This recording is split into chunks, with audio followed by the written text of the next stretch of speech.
How you doing, folks? My name is Executive Chef Massimo Felici.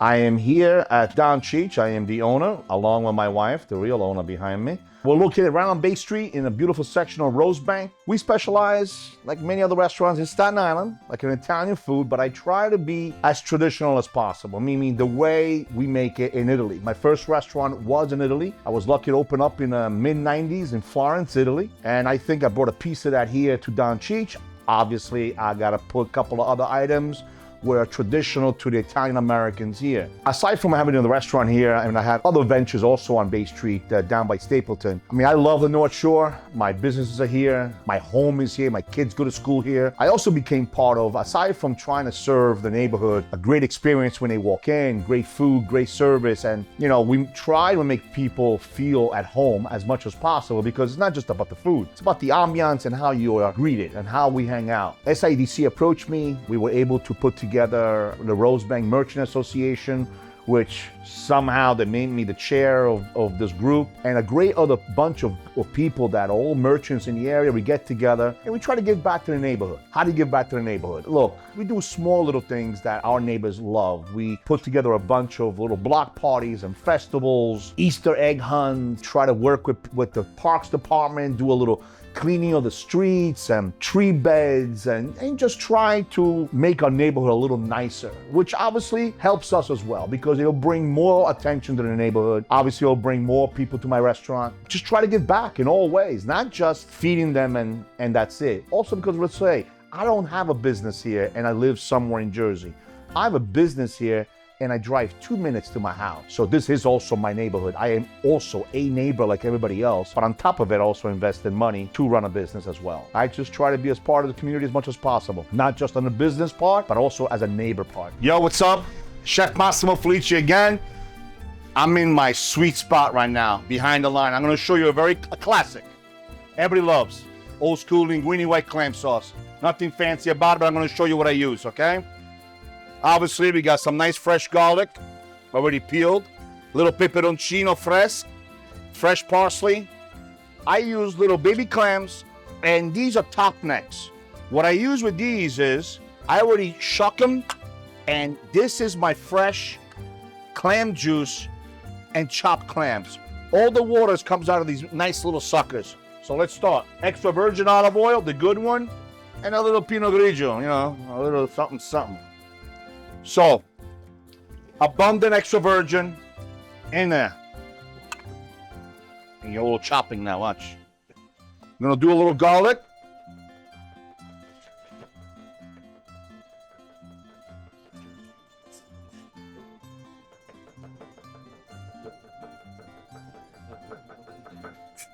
There we go. I'm gonna throw it in there. A little bit of a bruciagulo, peperoncino.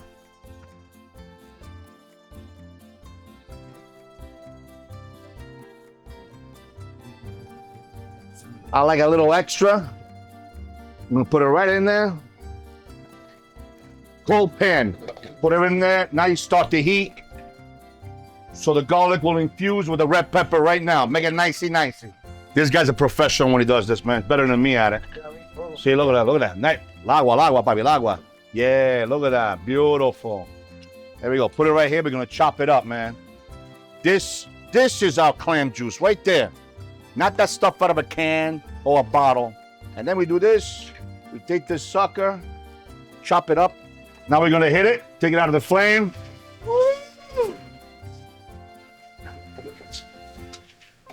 Now we're going to throw this beautiful. Look at that. How you doing? We're gonna throw some of this in there. Boom. All right, see this? Fresh chopped clams, baby clams, like this. We're gonna put it back on. Now we're gonna throw a lot of white wine. Now remember, it's very important.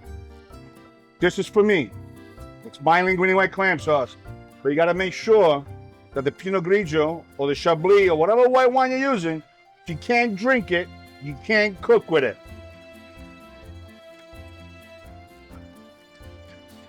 Good stuff. So now, garlic and oil, chili pepper, clams, fresh chopped clams with its own fresh water, and we're gonna let this cook a little bit. We're gonna lower the flame. Gavish?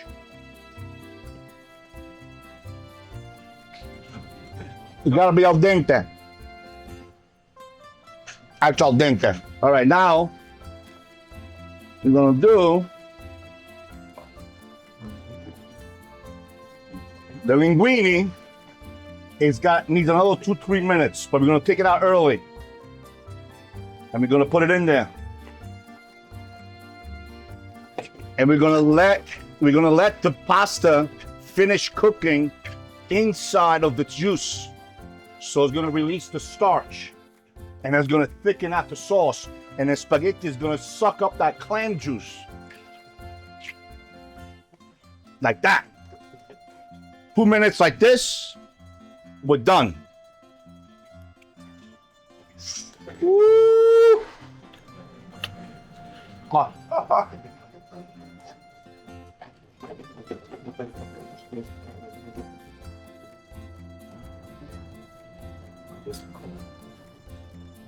All right, we're ready. I like my pasta a little al dente. There we go.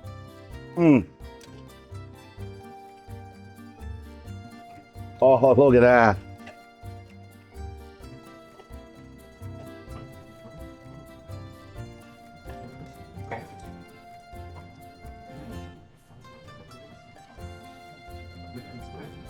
I need you to see something. Look at this juice.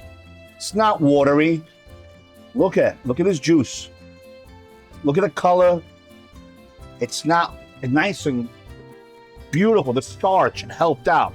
We're gonna reduce it just a little bit more. It's gonna thicken out, and we're gonna pour it right on top, because you know why? You're gonna do a nice scarpetta with this, a half a loaf of bread. You're gonna soak it right inside there.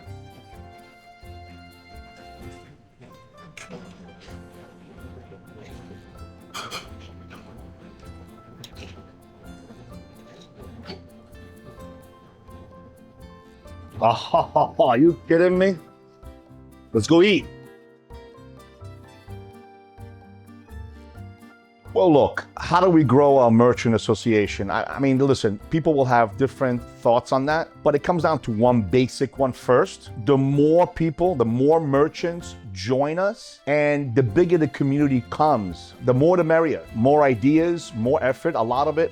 First of all, we don't make a dime on this, obviously. This is just collective work from all the guys and girls that have businesses in the neighborhood, that we get together. And even though we're busy trying to thrive in our business, and obviously it's rough out there for a lot of people, but we find time to do this, to give back to the community. And the best way of doing it is just more merchants to come and to one of our meetings, contact us, and just listen to what we're looking to do. When we sit down, we say, okay, what are we going to do next? What can we do? And then we just try to put all ideas together to see which one will fit best, also economically, and in a way, obviously, we don't, there's no fees involved when we throw these events and all that. We get money from our local politicians. In this case, is our local councilwoman, she just won again. Congratulations, Camilla. And also our senator, Jessica. We get some money from them allocated, and we try to do the best we can. Christmas lights, this, that. But then we get a bunch of the money that we try to do events for the community. But we need help. A lot of this, it's not a lot of it, I'm sorry, 100% of this is volunteer work. If you have a business in the area, part of that business in your area, you want to give back. You should give back, I think. You should want to, because pay it forward. And by doing that, you're helping us out doing something bigger. Our events, we've done 3 events so far. We've done the end of summer last year in September. Then we did Christmas lights. Then we did Easter egg hunt, which was an unbelievable success. We got bombarded. Literally 1,000 people came. We had like 3,000 eggs, and we ran out. Oh God, so fast. But it was awesome. So many kids had a blast. I want to say thank you again to Alice Austin House that gave us those gorgeous grounds. The weather was spectacular. Obviously next year we're gonna have to buy probably 6,000 eggs. It was great. So those things like that, it's so much fun to see all these kids and families that, they just came around. The Bugs Bunny was there taking pictures. It was great. I have 4 kids, so I need to keep my kids happy. And at these events that we throw, it's focused on kids. Families want to see things for the kids so they can get them involved. Our next event is going to be in September. It's going to be end of summer. And after that, we're going to follow through probably until the Christmas time. But in between that, we try to do more things. But we need, obviously, the participation of more merchants from the area. For me, that is is the one way of growing our merchant association. Obviously, after that, there's many other things that we could put a list together, but without a larger group, that list gets harder to try to achieve. Today's age is not about putting ads on a paper. Obviously, it's all about social media. I think we all know that by now, even me. And so, look, we have a wonderful website, www.cheech.com. A lot of information is on there. We have a great virtual tour. You could actually visit and virtually walk through the whole dining room, the whole restaurant, and see our party room, our 2 dining rooms, and all that, which is wonderful. If you haven't never been here, you can see exactly what the place looks like. And obviously, we're on all the platforms, Instagram, TikTok, Facebook, and so forth. On top of that, I like to throw down behind the line and get back there and get dirty and hot and cook a little bit, produce a couple of simple little recipes and show people how to do certain things. But what I also have, along with my co-host, Heather Butts, she runs a non-for-profit association. We have a TV show. We have a cooking show. Yes, we do. It's a local channel. It's on channel 34 on Verizon or on Spectrum. And there's an app. The app is called, it's a free app. You can download it on your phone, iPad, TV, what have you. It's called Community Media of Staten Island. I got about 50 different shows on there already recorded. But the cooler thing about it is, when you're on TikTok, you see this guy cooking, you're not going to be able to produce that. These guys go too fast. My show's about 28 minutes. Each show tells you what I'm cooking. You can see from scratch, from part A to part Z, exactly what I'm cooking, how I'm making it and all that. I think it's a really cool instructional video. Obviously, we're eating and drinking on there. There's a little bit of Italian cursing, which we won't understand. Check it out. It's a fun show. And then you can see actually how I cook and what I'm making. Like I said, there's about 50 shows, so there's 100 different recipes on there. I can't believe I knew I had that much in my head. I forget my freaking anniversary, but I can't forget recipes from 30 years ago. But that's the beauty about it. My wife is going to kill me after she sees this one. We're in Rosebank. Don Cheech. It's a name that you can't forget, and that's how you're going to find us. If not, call me up.